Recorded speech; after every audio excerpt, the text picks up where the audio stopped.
I'm Jen Briney, and I'm the host of the Congressional Dish podcast. And I'm here in Boston today filling in for David while he's in the sky traveling to Las Vegas, where he's going to be reporting for you for the rest of the week.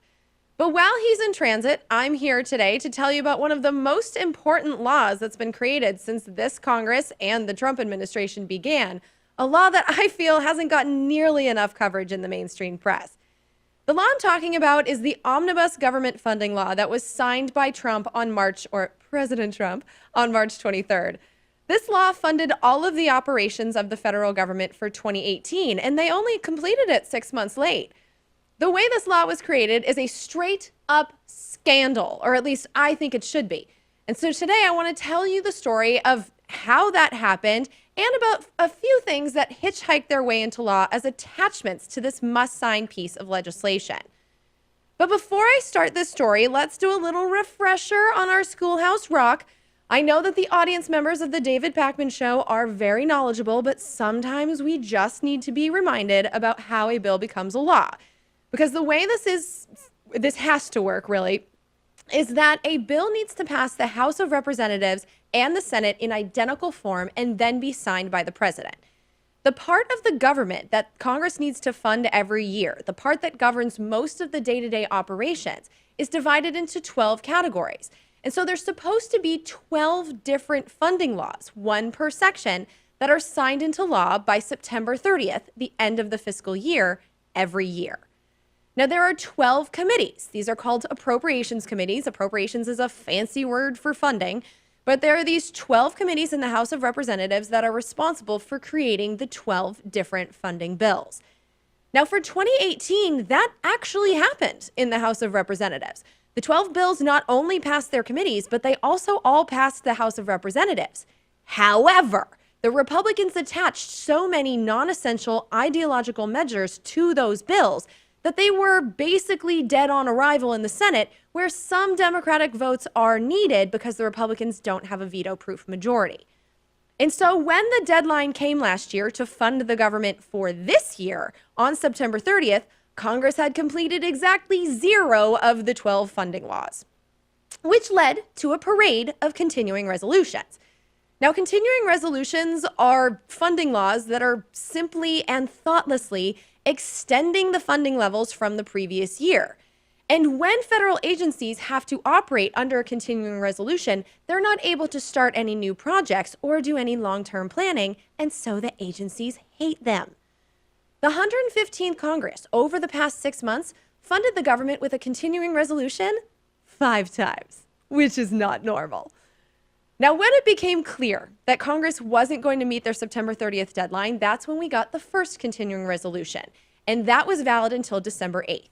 Then on December 8th, we got our second continuing resolution, or CR, as the cool kids call it. This time it was just for a few weeks, though, until December 22nd. Then on December 22nd, preventing a government shutdown over Christmas, we got our third CR. And I just want to pause for a moment because that's a really important aspect of these CRs. Because they are government funding laws, the consequences of them not being signed is a government shutdown, which makes them must-sign legislation. And because these are must-sign pieces of legislation, members of Congress attach all kinds of things to these laws so that their pet policies can hitchhike away into law too. These extra provisions oftentimes have no debate, and more frequently than you might think, without the majority of people in Congress even knowing that they're there. For example, in the December 22nd CR, $4 billion in so-called emergency spending was attached for missile defense. A month later, when that CR expired on January 22nd, and after a weekend-long government shutdown, CR number 4 allowed that $4 billion, which was originally for missile defense, to be transferred to any of the intelligence agencies, of which we have 16, for activities that haven't been authorized by Congress yet.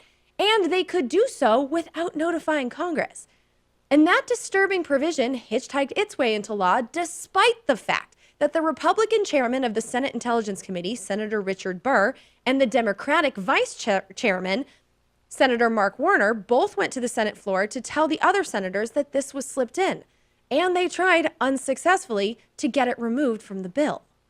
As a result, this language could erode the powers of the authorizing committee. Effectively, the intelligence community could expend funds as it sees fit without authorization bill in place and with no statutory direction indicating that an authorization bill for 2018 is forthcoming. If this exemption is granted, you could potentially have an administration, any administration, go off and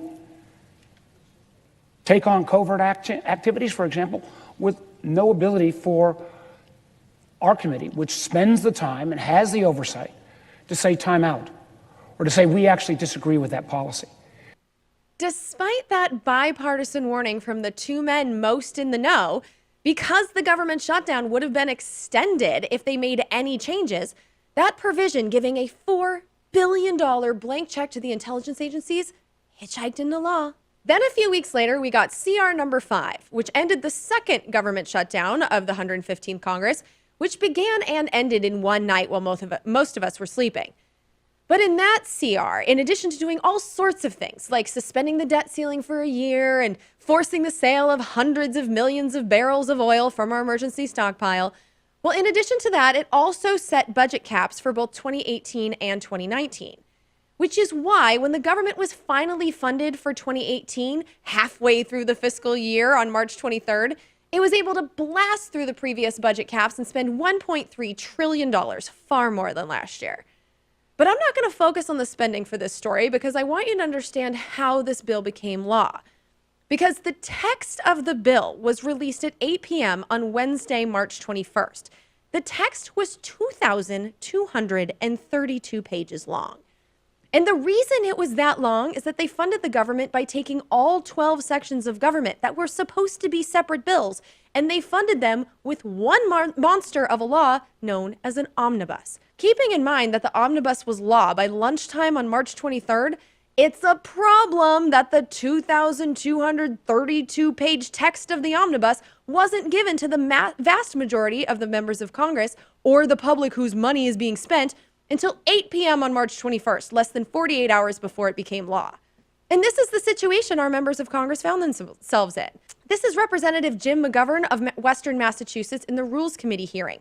This is the only hearing that took place about this bill. He's speaking at about 11 p.m. on that Wednesday, March 21st, about 3 hours after the 2,232 pages of text was released and 2 hours before it passed the committee.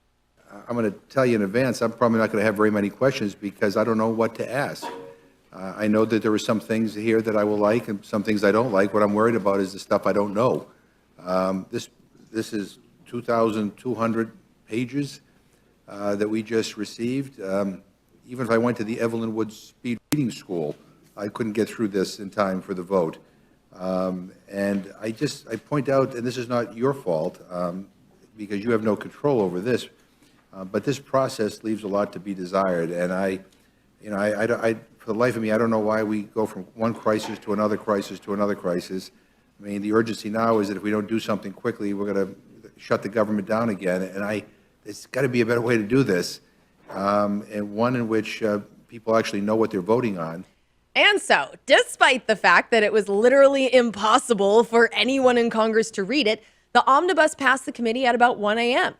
And then 12 hours later, by 1 p.m. on March 22nd, it passed the House of Representatives 256 to 167. The vote wasn't even close. And then the omnibus went to the Senate, where it didn't pass until 12:21 a.m., which was longer than most of the senators expected it to take. And there was a senator who complained publicly on the Senate floor to Mitch McConnell's face about the bill being passed at 12:20 a.m., but not because he didn't have a chance to read it. Oh no. Senator Bob Corker of Tennessee was irritated because he was awoken from his beauty sleep for the vote. Here's what he said. I had called down earlier and asked the secretary if we're not going to vote by 10 o'clock, if we could just vote at 8 o'clock in the morning. I mean, this is ridiculous. It's juvenile. This is a juvenile process that we go through every time we do one of these. I would respectfully ask our leader, who's been dealing with a lot today, and I'm glad that he has the job that he has, and I don't. And the secretary has the job that she has, and I don't. But could you explain to us what has occurred over the last 11 hours that keeps us here voting on a bill that we all know is going to pass regardless of how we vote on it, that has kept us from just going ahead and voting. Could you explain to the body just very quickly what has happened, and could we in the future possibly try to resolve these things at a decent hour or come back the next morning and vote? He was sleepy. That was his problem with this process.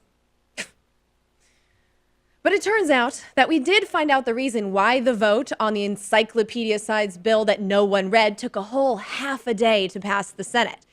And hat tip to Mike DeBonis in the Washington Post for telling us this story. But it turned out that it got stalled all day by Senator James Risch of Idaho because he wanted a provision removed. Now remember, the bill had to pass the House and the Senate in identical form, and so amending the bill in any way would have required the House to vote again.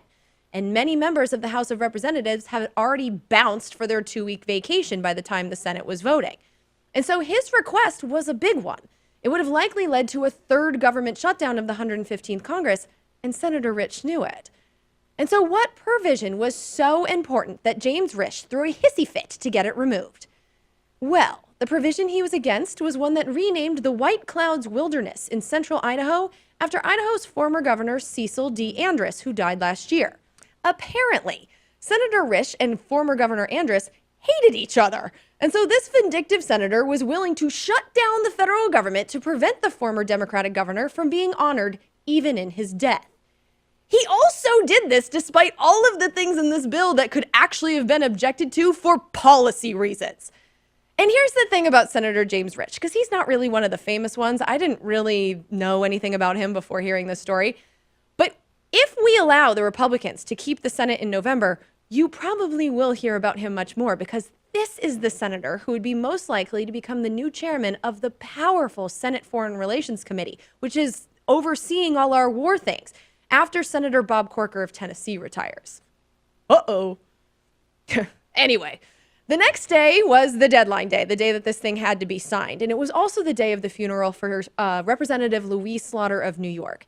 And it was kind of crazy to me that this was the day that this was going to be signed into law, because Louise Slaughter was one of only 4 Democrats that sat on the House Rules Committee. So she would have been in the only hearing about this omnibus, and she would have been furious, and for all the right reasons. But anyway, while her funeral was taking place, the bill had passed the House and it had passed the Senate in identical form, and all it needed was Trump's signature. And of course, literally 5 minutes before Louise Slaughter's funeral, we got a Trump tweet. He said, quote, "I am considering a veto," in all caps, of the omnibus spending bill based on the fact that the 800,000 plus DACA recipients have been totally abandoned by the Democrats, not even mentioned in bill, and the border wall, all caps, which is desperately needed for our national defense, is not fully funded. And then he signed it 4 hours later. And so that's how the Republican Party is funding the operations of our government. And as their employers, how does this story make you feel about their job performance? Please make sure to call and tell David at 219-2-DAVID-P. The video you just finished watching was made possible by you through the membership program. You can sign up for membership at davidpakman.com/membership. We are viewer-supported independent media. You can use the coupon code IVOTED17 for a 40% discount off of your membership.